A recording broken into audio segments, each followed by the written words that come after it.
Isaiah 45, 9 to 11. You have no right to argue with your Creator. You are merely a clay pot shaped by a potter. The clay doesn't ask, why did you make me this way? Where are the handles? Children don't have the right to demand of their parents, what have you done to make us what we are? I am the Lord, the Creator. Don't you dare question me about what I have done. Napakahalaga na matanggap natin ang kalooban ng Diyos sa ating buhay at ang kanyang magandang layunin. Ang pag-aaral natin ngayon, pinamagatan, Because God Creates People. Dahil ang Diyos ang lumilikha sa tao, ano ang dapat nating maging ugali at asal? Panginoon, salamat dahil kayo po ang lumikha sa amin at kayo ang patuloy na gumagabay sa amin. Buksan niyo po ang aming mata at isip para maunawa kung anong ibig sabihin na kayo ang manlilikha at hindi kami. Lead us, teach us, empower us to understand your word so we may apply it in our daily lives. Ama namin, kayo pong hinihiling namin maging tagapangaral, walang iba. Gamitin niyo lang ang inyong lingkod bilang kasangkapan, pero kayo po ang siyang mangaral.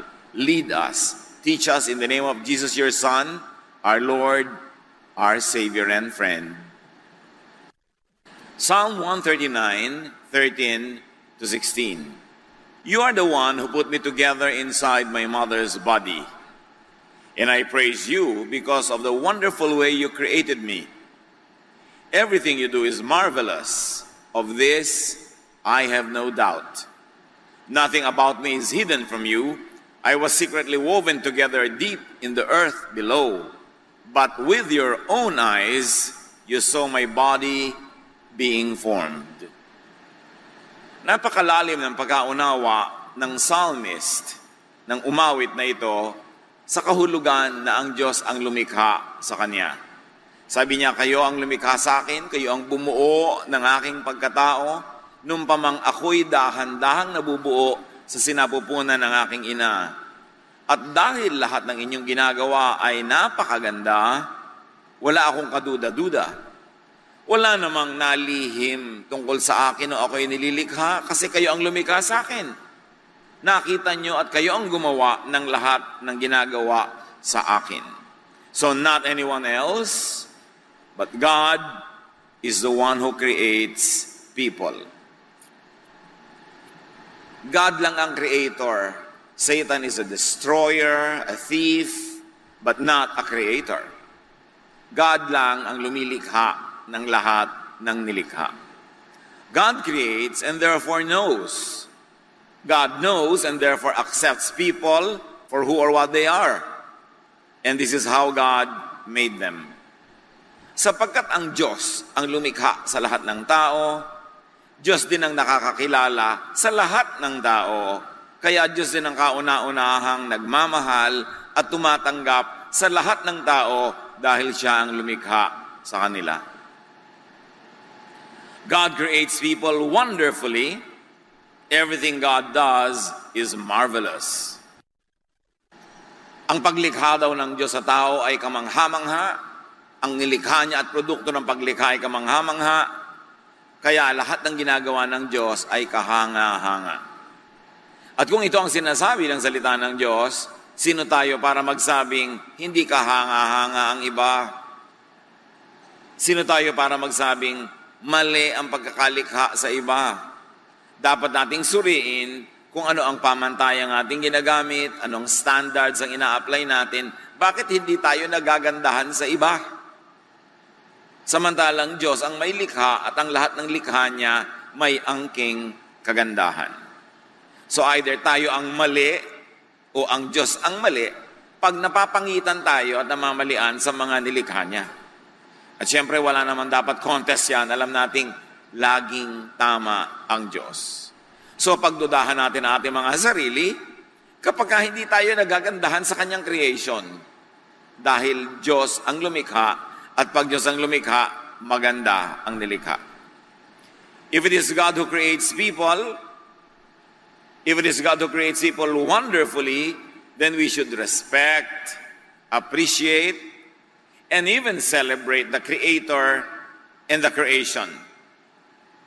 And it means that we should respect, appreciate, and celebrate others, even those who are different from us. And we should also respect, appreciate, and celebrate ourselves, because we too are God's creations. And God is not a God of sameness. God is God of variety, kaya iba-iba ang tao, iba-iba ang talino, iba-iba ang galing, iba-iba ang ugali ng tao. Hindi ko mukaiba mo ng ugali ay mali na siya dahil ikaw ang tama. Napakakitid ng pag-iisip ang ganong uri ng pananaw. Psalm 139:16. Even before I was born, you had written in your book everything I would do. At ito ang pinaniniwalaan ng iba na pinagsasaligan, sinasandalan ng paniniwala nila na mayroong kapalaran ang tao na nakaguhit, na may tadhana. Dahil sabi, bago pa man ako sinilang, isinulat mo na sa iyong aklat ang lahat ng aking gagawin. Siyempre, ang Bible ay poetic language, and poetry sometimes employs exaggeration. Hindi naman kailangan napakaliteral ng paglapat ng mga sinasabi ng mga talatang ito. But it is important to appreciate that as God designs and creates people, God also predestines or predisposes people. Dahil Diyos ang may likha at may disenyo, para na ring iginuhit niya ang tadhana ng nilikha niya. Halimbawa, nilikha ka niya na magaling sa mathematics, ay para na rin niyang itinakda sa iyo kung ano ang iyong magiging propesyon, ano ang iyong magiging trabaho, papel sa buhay. Nilikha ka niya na mahilig at magandang sumayaw, mahilig at mahusay magpinta, nilikha ka niya na mahilig at magaling mamahala, nilikha ka niya na mabusisi, maburiri sa buhay, nilikha ka naman niya na baliwala sa iyo ang mga detalye, ang mahalaga lang yung general things, para na rin binigyan ka na magiging job description at mission mo sa buhay. Kaya may mga taong OC, mga obsessive-compulsive, nilikha silang ganon. Kung wala naman mga ganon, puro burara na lang lahat ng tao, di wala ng kaayusan. Pero kung wala naman mga burara, di nakaka-stress naman ang buhay, lahat na lang OC. Kung lahat mathematician, di lahat makwenta, matuos. At kung lahat naman dancer, di walang musician. Kung lahat engineer, walang doktor. At kung lahat takot sa dugo, walang magiging nurse. Kaya iba-iba ang ibinigay ng Diyos sa atin ng mga pagkatao, kaugalian, kasi iba-iba ang pangangailangan natin pag tayo'y magkakasama. Ganon din sa church. Iba-iba ang talent na ibinigay sa tao. Merong mahusay mag-organize, may hindi. Merong mahusay sa tugtog, meron sa sayaw, meron sa pakikisalamuha sa mga bagong dating. Merong mahusay mangaral, mahusay magturo sa small group, meron sa big group. Iba-iba. Para pag tayo'y magkakasama, lahat ng pangangailangan natin ay nasasagutan, natutugunan ng iba't ibang kapatid. At dahil doon, kailangan natin ang isa't isa at mahalaga ang bawat isa. Yun ang itinakda ng Diyos. Kaya kung ano ang likas mo, yun ang assignment mo sa buhay. Kaya sabi, nilikha mo ako, kaya itinakda mo sa akin na magiging guhit ng aking palad. Dahil pag sinunod mo, kung ano yung likas sa'yo, dun ka dadalhin ng buhay. Kaya merong mga maseselan, ang gusto mapangasawa nila, malilinis, talagang maseselan din. So parang itinakda sa'yo kung sino ang magugustuhan mo. May nakatakda talaga, dahil may lumikha sa atin. Note that this is generally not specifically written in the book of life, because God does not dictate specific choices. Nilikha ka halimbawa na malikhain ka sa arts, pero may choice ka pa rin kung susundin mo yun or not. At kung malikhain ka man, may choice ka pa rin kung magte-training ka ba o hindi, pag-aaralan mo mga mabuti o pababayaan mo lang yung likas na talent mo. Kaya may nakatakda sa iyo na assignment, pero within the specifics of that assignment in life, may free will ka. Kaya kung ano ang gagawin mo sa likas na bigay sa iyo, nagkakaiba-iba pa rin ang palad ng tao. Pare-pareho kayo halimbawa magagaling, pero yung isa nag-aral, nag-training, nagpakadalubhasa, magiging iba ang role nyo sa buhay. Magiging assistant ka siguro niya pagdating ng araw, pero nandun ka pa rin sa area na yon. At maraming tao ay maralita, dukha, miserable, hindi successful, walang bunga sa buhay, kasi pinipilit nilang mag-operate sa isang larangan ng buhay na hindi naman yun ang disenyo sa kanila ng Diyos. Meron naman na parang ang dali-dali magtagumpay, ang dali-daling mamunga. Kasi nasa area sila where they are gifted by God, tas dinevelop pa nila, nagsanay pa sila, dumadali tuloy o nagmumukhang madali. Pero hindi idinidikta ng Diyos ang bawat hakbang, bawat desisyon na gagawin mo. Pero meron ka ng parabagang hilig na kung susundin mo, dun pupunta ang iyong mga desisyon. But the details are up to you, and that is where free will operates. Pero walang free will na halimbawa, hindi ka naman talaga gifted sa numbers, kahit anong pagtitiwa-tiwari kang gawin mo, hindi ka magiging successful engineer. Kasi ginagamit mo yung free will mo sa maling part na hindi naman ka doon inassign ng Diyos. Therefore, God pre-assigns a general area in your life, and the details of those depend on your free will. Kaya merong interaction ang will and sovereign will of God and the individual will of each person. Occasionally, God is known to inspire. Occasionally, God is known to direct, specifically, especially the men and women that He uses for special missions. But that is not always the case. Normally, the given are inborn traits, mentality, what we call nature, what scientists call genes. Meron talagang nakatakda na magiging general character mo depending on your genetic makeup. Magtataka ka, bakit magkapatid ito, magkaiba ng ugali? Ang dami-daming lolo't lola from mother and father side na pwedeng pagkuhanan ng ilong, pagkuhanan ng tenga, pagkuhanan ng kalinisan, pagkuhanan ng ugali, kaya nagkakaiba-iba kahit magkakapatid. Kasi napakayaman ng genetic pool na panggagalingan ng pagmamanahan. Kaya kung minsan sasabihin mo, yung ate mo umana sa lola mo sa father side, ikaw umana ka sa lolo mo sa mother side. Kasi maraming pinagkukuhanan pero galing pa rin sa the same genetic pool. Up to a point, nature could be fine-tuned, could be developed, and they call it could be nurtured. Nature mo na dancer ka. Tapos may kakaya naman ng mga magulang mo o meron silang dedication na i-develop ka, in-enroll ka sa dance school, binigyan ka ng mga tutor, ibinibili ka ng costume, pinapasali ka sa mga program, yung nature mo na-nurture pa. Kaya lalong tumingkad, lalong na-develop. Yun namang isang kapitbahay nyo na may the same nature, pero hikaho sa buhay, hindi na itustusan, hindi na-develop. Meron din siyang innate talent, pero hindi siya na-develop kasi hindi siya na-nurture. Pareho kayo ng nature, magkaiba ng nurture, magiging magkaiba ang bunga. Pero, yung hindi na-nurture, ganun pa rin ang nature niya, hindi pa rin yun na iba. Kaya marami sa atin, ang nakikita natin sa kapwa, hindi yung tunay na pagkataong nilikha para sa kanya ng Diyos, kasi nadiktahan siya ng karukhaan, kahirapan, lack of nurture, kaya hindi lumalabas yung pinakalikas na gusto niya. Anak, anong gusto mong pag-aralan? Gusto ko pong mag-aral ng museum and theater management. Sasabihin ng nanay, anong trabaho makukuha mo dyan? Ewan ko po. Gusto ko mag-aral ng theater arts. Mapagkakaperahan ba yan? Gayahin mo na lang ang tita mo, nag-nursing. Ayun, nasa Amerika na, malaki kita. Hindi ko naman po hilig, takot ako sa dugo. Mag-nurse ka para mo ko mabigyan ng sustento pagtanda ko. O yun, naging nurse. Napilit sa nurture, pero hindi yun ang nature. Don't expect na maging outstanding nurse yun.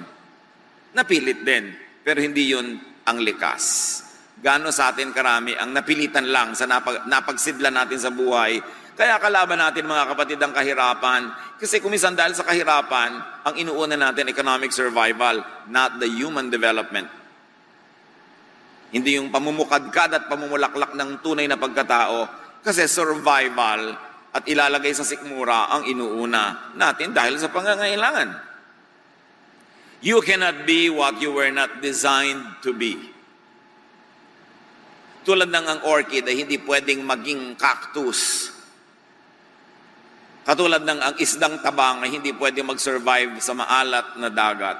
Lahat tayo ay merong dapat kasidlan at tungkulin ng mga magulang at ng mga sariling may katawan na hanapin kung ano yon, dahil yon ang kalooban ng Diyos. You could only be what you were created to be. How people think, what people are, what people are disposed to choose and to do could be God's design, God's creation, therefore God's will. Mahirap tanggapin kung minsan na itong taong kakaiba kong mag-isip ay nilikha ng Diyos na ganon. Kasi gusto nating isiping tayo lang ang nilikha ng Diyos, tayo lang ang tama, at lahat ng hindi natin kasundo, iba ang paraan ng pag-iisip, ay hindi nilikha ng Diyos. Pero ang lahat ng tao ay nilikha ng Diyos. Do not give to Satan an honor that he does not have, na siya ay creator, hindi siya creator. Yan ang problema ng mga relihiyon. Pag iba ang paniniwala ko sa paniniwala mo, demonyo ka at ako lang ang sa Diyos. Ganon din ang makitid na pag-iisip ng maraming tao, magkaiba kami ng ugali ng kapatid ko, therefore mali siya, kasi syempre, ako ang tama. Kakitiran. No matter how much people misunderstand and disagree with the design was made by God, and it is marvelous and wonderful. Kung minsan, mata lang natin na nagkukulang para makita yon. Maraming magagandang tanawin, hindi mo lang nakikita kasi malabo ang iyong mata. Kung minsan sa isang kwarto, ang dami-daming hiyas, ang dami-daming magagandang muebles, hindi mo nakikita kasi walang ilaw. Pero nandun. Kaya mahalaga ang kaliwanagan. Kaliwanagan ng isip, ng puso at ng pananaw para makita natin ang magandang kalooban ng Diyos. Kahit pa sa simula ay parang hindi yun ang kalooban ng Diyos dahil hindi yun ang gusto natin o hindi yun ang pinaniniwalaan natin sa buhay. Matthew 19:11-12, Jesus replied, "Not everyone can accept this word, but only those to whom it has been given. For there are eunuchs who were born that way," meaning there are eunuchs who are eunuchs by nature. "And there are eunuchs who have been made eunuchs by others. So they have become eunuchs by nurture. And there are those who choose to live like eunuchs. Therefore there are eunuchs or free will or personal choice nila for the sake of the kingdom of heaven. The one who can accept this should accept this." Eunuchs are male persons who are deprived of their sexual development so that they could serve the female members of royal families. Kinakapon sila maaga pa lang. And because of that, they don't develop fully as males. At sabi ni Jesus, may mga eunuch na born that way. Kahit na hindi mo yan ginawang eunuch, eunuch talaga siya. Meron naman na kinapon nyo kasi, kaya naging eunuch. At meron naman, kalooban niya, gusto niya, hindi nyo pinilit, pero yun ang gusto niyang maging papel sa buhay. Therefore, naging eunuch siya. Sabi ni Jesus, the one who can accept this should accept this. There are people who are born that way, there are people who are made that way by their environment, and there are people who choose to be that way. Those who choose can chase their choice. Those who are made can be unmade, but those who are born that way can never be changed. At mabuti sa mga anak ng Diyos na gumagalang sa creation ng Diyos na yan ay dibdibin at unawain. May mga asal, ugali ang tao na pwedeng palitan kasi inilagay lang doon ng environment. Meron naman pwedeng magpalit kasi pinili lang niya na gawin ang ganun, maging ganun siya. At pero merong hindi pwedeng palitan kasi born that way. So hindi lahat ng tao ay pwede mong baguhin. Meron, pwede siya magbago dahil gusto niya kasi siya lang pala ang may likha ng kung ano siya ngayon. So pwede niyang baguhin. Meron naman pwedeng baguhin ang environment dahil environment lang ang gumawa sa kanya na ganun. Pero meron kahit anong gawin mo, hindi mo mababago kasi born that way. And you substitute the word eunuch for anything else. Merong taong born OC. Born that way. Merong made OC by their environment and meron naman choice nila na maging OC. Merong mga tao na maramot. Kasi pala lumaki sa hirap. Ang daming nandaya. So ngayon, maramot na, trained, nurtured to be like that. Pero kung pinaligiran mo siya ng kabaitan, kagandahang loob, nasanay siya sa pakikipagbigayan, pwedeng mapalitan ang karamutan niya. At meron naman na dumangot lang siya dahil ayaw niyang maisahan. So pwede siya mag-decide later na hindi ako magiging maramot. Pero meron talaga genetically maramot. Kahit anong gawin mo doon na pang-influensya, kahit pakainin mo siya ng pages ng Bible, hindi siya mababago. Kaya iba nagsasabi, Pastor, ang tagal-tagal ko na pong Christian, hindi pa ako nagbabago. Baka naman born that way ka. So, suriin mo kung ano yan. Naging ganyan ka lang ba dahil pinili mo? Therefore, piliin mong may iba. Pero kung hindi ka pumili, baka nalikha ka ng environment mo, palitan mo yung environment mo. Di may iba ka, pero matagal. Pero kung talagang nilikha ka ng Diyos na ganyan, lalabag ka na sa kalooban ng Diyos para baguhin mo yan. Kaya huwag ka magtaka na kahit pilit ka ng pilit, ginawa mo na lahat, hindi pa. Kasi talagang baka born that way ka. So, isipin natin yun. Para hindi tayo lagi na lamang nanghuhusga ng kapwa, lagi na lang tayong naiinip sa pagbabago ng kapwa. Kahit sa psychology or proto-psychology, may mga theories. 4 fundamental personality types daw. Ang mga psychologists, psychiatrists, pagkakausap ka, sinusuri ka, tinatanong ang history mo, then eventually, pag Western trained sila, they classify you under 4 major groups of people. Meron tinatawag silang sanguine, yung optimistic and social, almost Pollyannish, walang masamang tinapay, lahat masaya, ang ganda-ganda ng mundo, masarap siyang kasama, kahit na niloloko na siyang tao, maganda pa rin ang pagtingin niya, sanguine. Inborn yun, sabi ng psychologists. Meron namang tinatawag na choleric, mga short-tempered and irritable. Walang kakwenta-kwenta, sumisigaw, ang liit-liit na bagay nagagalit, ang taray-taray, ang sungit-sungit. Born that way. Kahit mo yan pakainin ang mga verses, hindi talaga naiiba. Naiiba lang pag bagong galing sa retreat. 2 days later, bumabalik uli yung dati. Tapos you feel miserable. Ayun naman pala, choleric ka talaga sabi ng mga psychologist. Meron naman melancholic. Yung analytical, quiet, palasuri, hindi pa dalos-dalos, pinag-aaralan ng lahat. At meron tinatawag na phlegmatic. Yung relaxed and peaceful. Mga ginang, ang husband nyo ba, phlegmatic? Yung bumabaha na, tulog pa?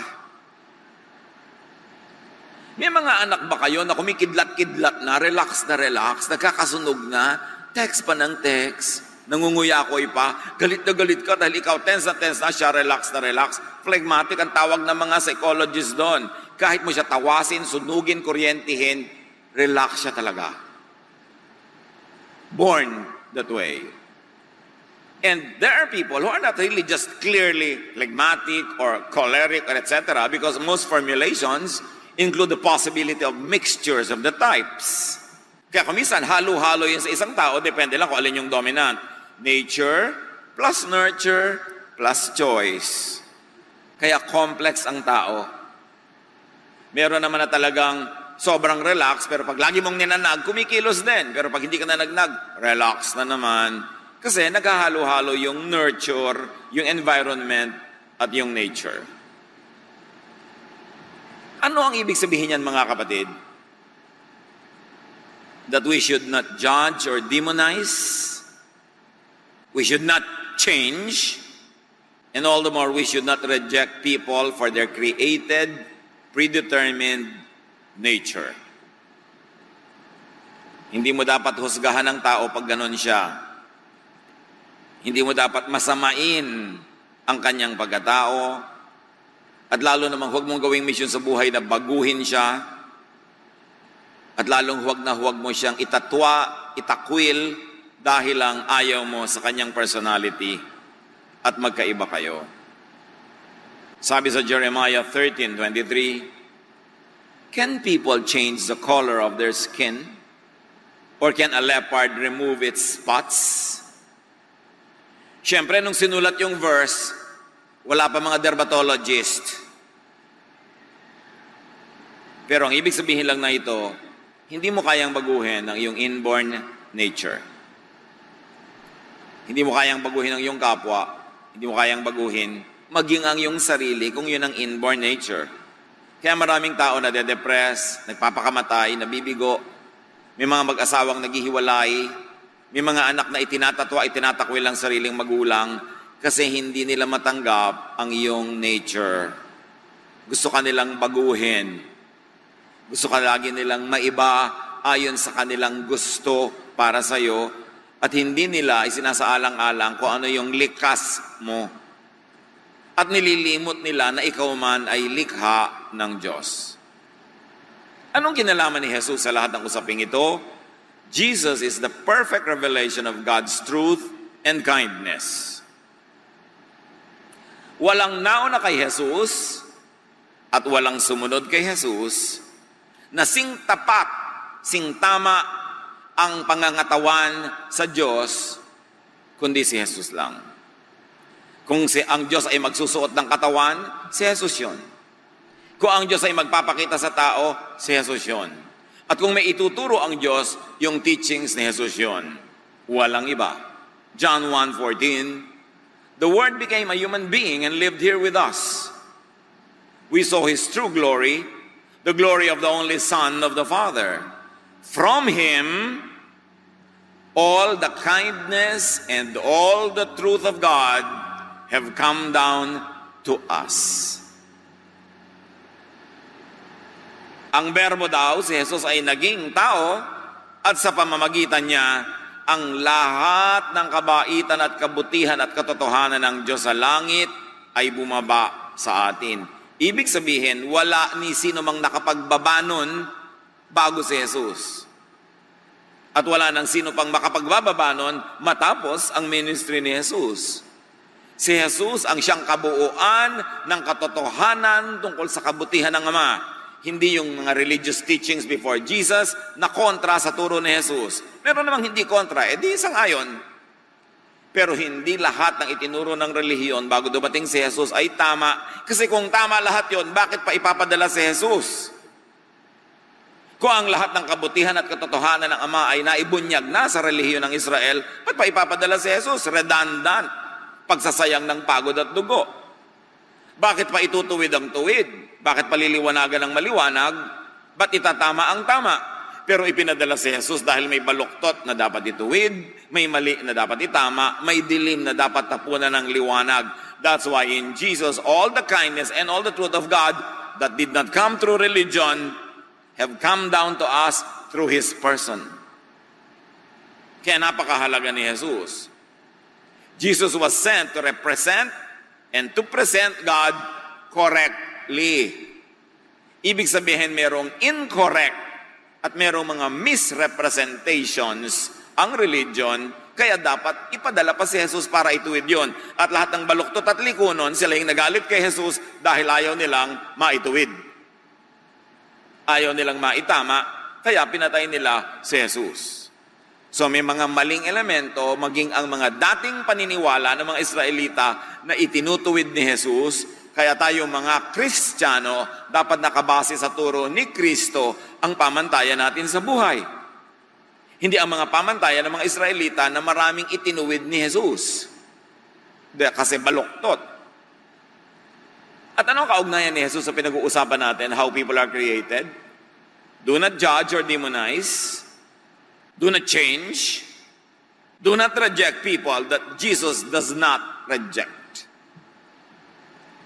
Kung si Jesus, ang kabuuan ng buong kabutihan ng Ama, kung si Jesus ang kinatawan ng katotohanan ng Ama, therefore ang minahal niya ay dapat nating mahalin, at ang hindi niya itinakwil ay di natin dapat itakwil kasi siya ang perfect representation of the kindness of God. So kung may nire-reject ang law of Israel na hindi nire-reject ni Jesus, hindi natin kailangang patuloy na reject yan. At kung may minahal si Jesus na hindi minahal ng law of Israel, dapat nating mahalin because Jesus, not the law, is the perfect representation of God. Jesus, not the traditions of religion, is the perfect representation of God's kindness. Therefore, Jesus is the standard. Pag pinag-aralan natin ang gospel, malalaman naman natin dun alin ba ang batas na pinairal at alin ang hindi at pinalitan ng pag-ibig. Sino ang pinagalitan, sinong tinanggap, sinong minahal, at tayong tumatawag sa sarili nating Kristiyano, wala tayong ibang dapat sundin kundi ang halimbawa ni Kristo. Jesus is the measure of all things. Jesus is the Son of God. Jesus is our Savior. Jesus is the one who resurrected from the dead and saves us. Therefore, siya ang dapat nating tularan.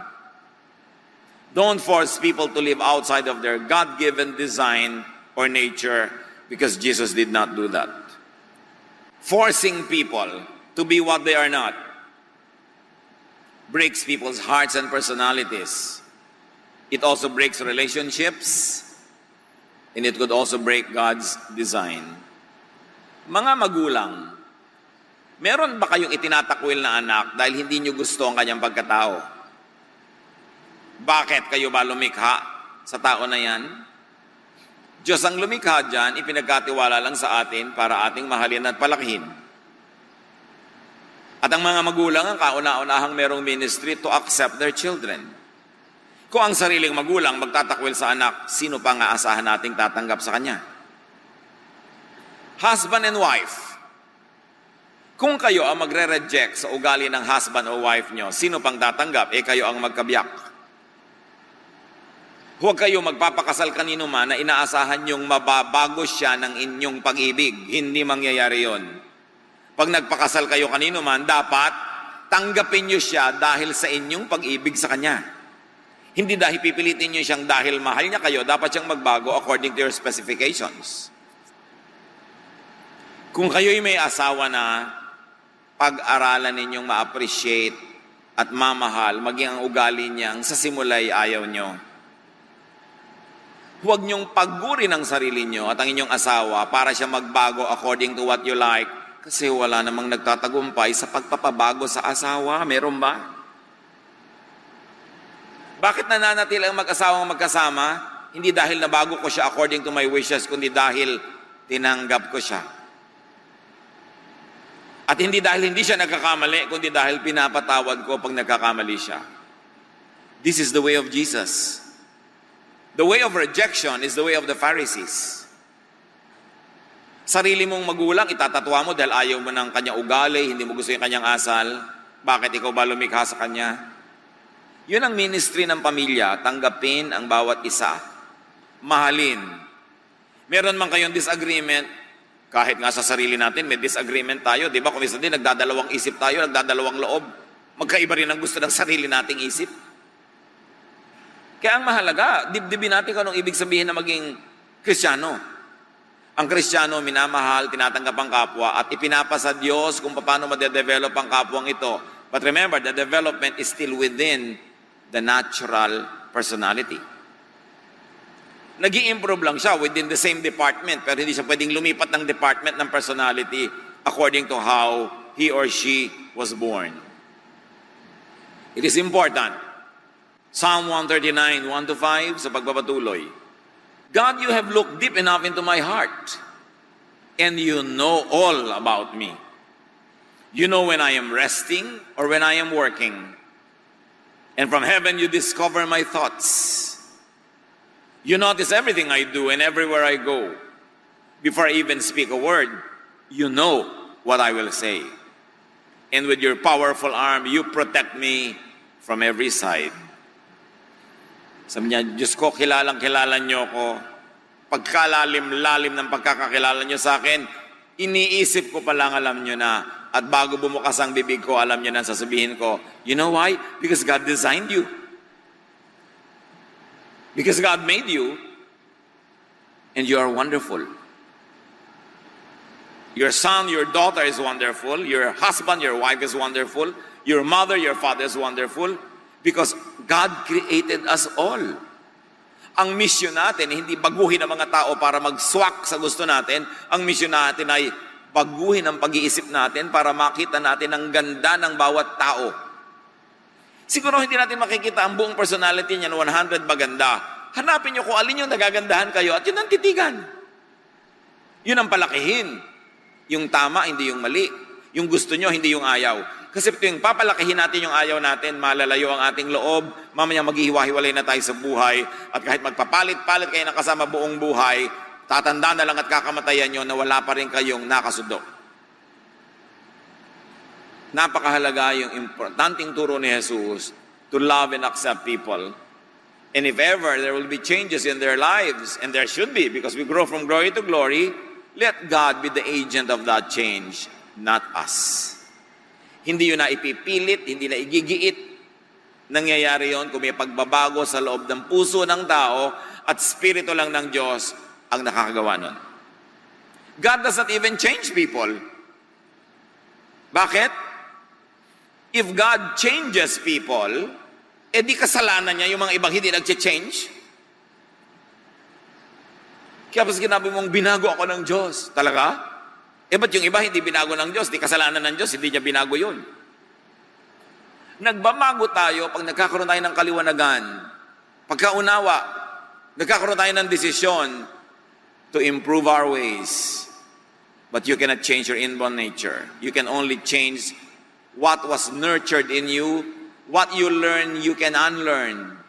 What was programmed into you, you can deprogram. But your inborn nature, you cannot change that because God, that is God's call. That is God's decision. Kaya kung hindi ka talaga talented sa chemistry, kahit anong pilit mo, hindi mo matatandaan kung anong ibig sabihin ng NaCl. Kaya huwag mo nang tandaan. Total, marami ka ba ibang natatandaan sa buhay, yun ang strength mo. Doon ka na lang. Leave chemistry to the chemists. That's why we need one another. Because God knows people, God accepts, God loves, and God protects people from every side, from others, even from themselves. He protects what He created in people. At ito ang problema sa maraming relihiyon. Most religious ministrations are aimed at changing rather than accepting people. Jesus accepted people first. And then eventually those people improved within what is allowed by their inborn nature. Nakakatakot tuloy sumama sa retreat. Kasi sabi sa retreat, 2 days that will change your life. Does everybody really want to change? Paano kung 2 days where you will experience God's love and acceptance? Dami sasama. Pero yung pupunta ka sa church, yung mga usherette nakairap sa'yo pagka hindi conservative ang damit mo, nasa pinto ka pa lang, gusto ka nang baguhin. Nakakatakot. Hindi ganon si Jesus. Ang unang-unang ginagawa ni Jesus, kung ano ka man, as is, where is, tinatanggap ka muna, minamahal ka muna, at kung naramdaman mo na ang pag-ibig na yon, na-inspire ka na, ikaw na ang mag-i-improve sa iyong sarili sa tulong ng Diyos. Pero hindi ka magpapalit ng anyo dahil yun ang inaasahan ng committee, dahil yun ang inaasahan ng mga nakakaalam, merong power over you. Kasi hypocrisy lang yun. Dapat galing sa loob, likas, bukal sa loob. Yun ang pagbabagong totoo at magtatagal. What are the unpleasant results of rejection and trying to change people? Alienation, nagkakalayo-layo ang loob. Judgmentalism, because your tendency is to judge everybody that you don't agree with or sa tingin mo ay mali. Kakambal niyan, self-righteousness on the part of the so-called normal or righteous. Alam niyo, ibig sabihin lang ng normal, majority. Hindi ibig sabihin correct. So pagka kayo ay kabahagi ng mga 70 to 80%, kayo ay normal. Hindi ibig sabihin ng normal, correct. Ibig sabihin lang, marami kayo. Pero siyempre, ang kabaliktaran ng normal, yung konti, abnormal, ang tingin na ugagad natin, wrong, abnoy yan. Bakit? Kasi kakaiba siya mag-isip. Diba? Abnoy yan, ibang klase siyang magprito ng itlog. Ibang klase siyang magtalop ng kamatis. Abnormal yan. Mali agad. Kasi ang tendency ng normal, i-judge yung abnormal. Pero alam niyo kung sinong pinakisamahan ni Jesus ng todo-todo? Minahal, sinagip, yung mga dinatawag na abnormal. Yung latak ng lipunan, yung itinapon ng lipunan, yung nire-reject ng church, ng temple, ng synagogue, yung nilalayuan ng mga normal, yun ang mga pinuntahan ni Jesus. Hinipo niya yung bangkay, pinuntahan niya yung possessed. Minahal niya yung babaeng gustong batuhin ng mga normal. Kasi abnormal yung buhay ng babae na siya ay living in adultery. Ang pinuntahan niya sa Jericho, si Zacchaeus na abnormal. Ka-Israelita, kumakampi sa Romans, tapos chief tax collector pa. Ang mga pinuntahan ni Jesus, ang mga crowd ni Jesus, sabi nga ng mga Pharisees, tax collectors and sinners, the abnormal. Kaya kung abnormal ka, alam mo nang love ka ni Jesus, thank you na lang. Salamat. Kasi ang totoo, lahat naman ng tao may kaabno yan, nakatago lang. Ilang tao ang baliw? Out of 10? 10 ang baliw. Iba-iba lang tayo ng department ng kabaliwan. Iba-iba ng panahon. Kaya kung yung kapwa mo nababaliw-baliw ngayon, unawain mo na lang, bukas ikaw naman. May tao bang hindi baliw? May taong baliw na baliw sa apo. Apo na ang pinakamaganda. Kahit natatakot yung iba. Ang sarili niyang anak, mutyang-mutya, pinakamatalino, pero kahit na pinakamababa ang grade. Kabaliwan yon, di ba? May mga babaeng bumibili ng bag na 3 milyong piso, hindi ba kabaliwan yon? Pero gusto niya, trip niya, hindi naman niya ninakaw, sino ka naman para mag-judge? Yung bag mo nga, 50 pesos, pero fake naman yung brand. Hindi ba ka-abnormalan din yon? Lahat ng tao abnormal. Pag nagsimula tayong tanggapin yon, you will relax. You will love more. You will be more like Jesus. Pero pag pinarusahan mo ang tao na nagtatapat tungkol sa ka-abnormalan niya, ang tuturuan mo siyang magtago, pumailalim, maging hypocrite para hindi maparusahan. At yan ang ayaw ng Diyos, hypocrisy. Ang Diyos ay doktor. Ang pasyente naguhubad sa harap ng doktor. Sinasabi lahat ng sakit niya, lahat ng history niya.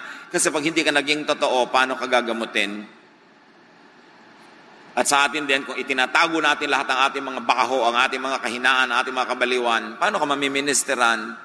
That's why we always say that the church is a place of a hospital for sick people. It is not a display window for perfect merchandise. Kaya dapat wala nang pagkukunwari. Kaya lang, nagkukunwari ka kasi paparusahan ka pag nalaman ng tao kung ano yung totoo. But that is not the spirit of Jesus. That is not the Christian community. That is a community of religious hypocrites. Kaya dapat talagang salain, linisin, ligligin ng church para maging totoo sa pag-ibig ni Jesus. Pagka ang mga tao will reject one another for their reality, you will give them imposed hypocrisy and needless guilt. Ang daming tao nagigilty sa hindi naman dapat ika-guilty, na condition lang sila ng conservative thinking to be guilty. Pero hindi naman dapat. Kaya sabi ni Jesus, come to me all of you who are tired and heavy laden and I'll give you rest. Rest from needless guilt. Rest from hypocrisy. Rest from pretense. Because I love you as you are. Kaya sinasabi ng kanta, I sing because of your love. Your love makes me sing.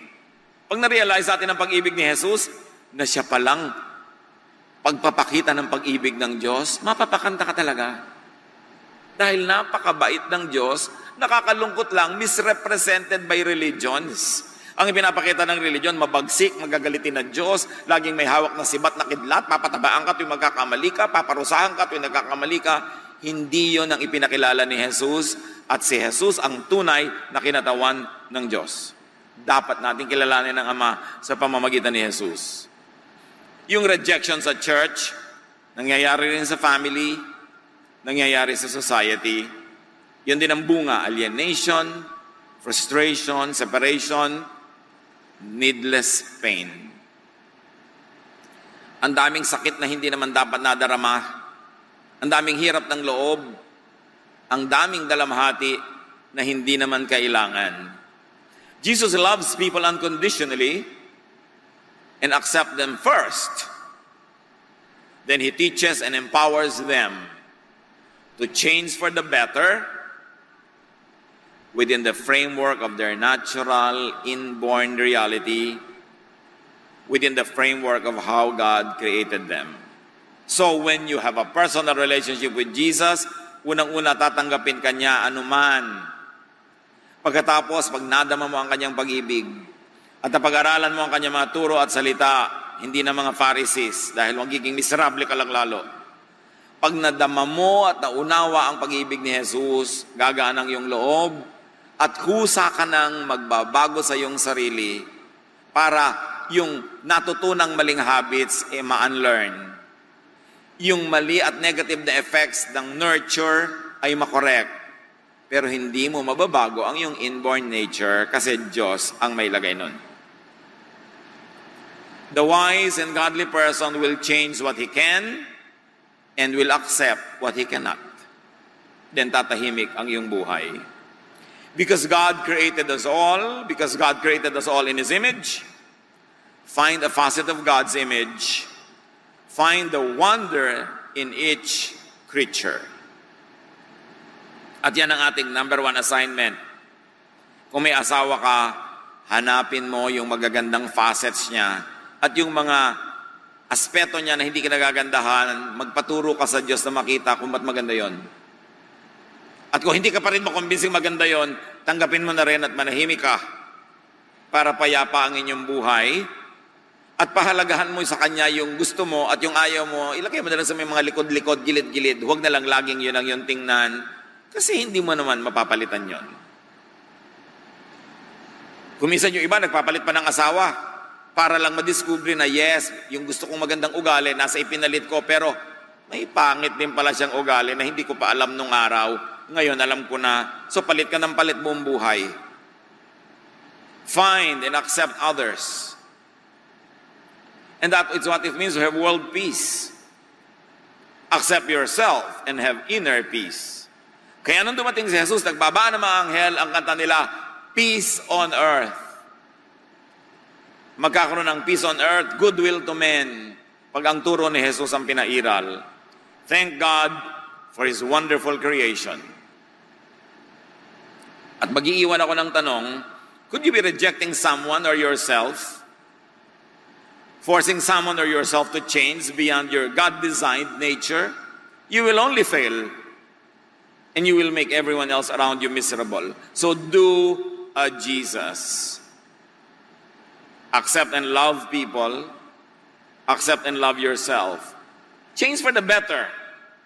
Change from glory to glory within what is allowed by your inborn nature. Then and only then will you have peace with yourself, with others, and with the world. Turuan niyo po kami, Ama, na makita kung saan kami maaaring nagkukulang sa ganitong mga katuruan. Ipamukha niyo sa amin kung nagkakamali kami to reject people, to force people to change, to impose our values, beliefs, ideas on others. Teach us to do a Jesus, to love first, to inspire and to empower, and to leave to the person and to you, O God, whatever developments can still happen within the framework of people's inborn nature. Turuan niyo kaming tanggapin ang hindi pwedeng mabago at baguhin ang pwedeng baguhin.